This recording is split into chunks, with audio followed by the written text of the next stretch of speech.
So ఈ recurring miscarriage ఉన్నప్పుడు మనము ఫీమేల్స్కి ఏమేమి టెస్ట్లు మనం చేయాల్సి ఉంటుంది? సో ఫీమేల్లో మనము మెయిన్ హార్మోనల్ ఇంబ్యాలెన్స్ అనుకున్నాము. సో థైరాయిడ్ ప్రొఫైల్ అనేది ఒకటి చేస్తాము. అలాగే పీసీఓ అట్లా ఏమన్నా ఉందంటే దానికి సంబంధించిన హార్మోనల్ టెస్ట్ చేస్తాము, పీసీఓ ఉందా లేదా అని.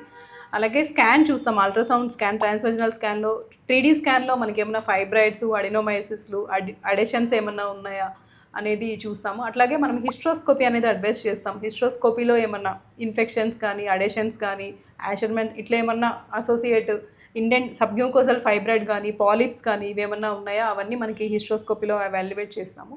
దీంతోపాటు వైఫ్ అండ్ హస్బెండ్ క్యారియోటైపింగ్ అని చేస్తాం. జెనెటికల్గా వాళ్ళు ఎఫెక్ట్ అయ్యి దానివల్ల రాబోయే బేబీస్కి ఎఫెక్ట్ అవుతుందా అని క్యారియోటైపింగ్ చేస్తాము.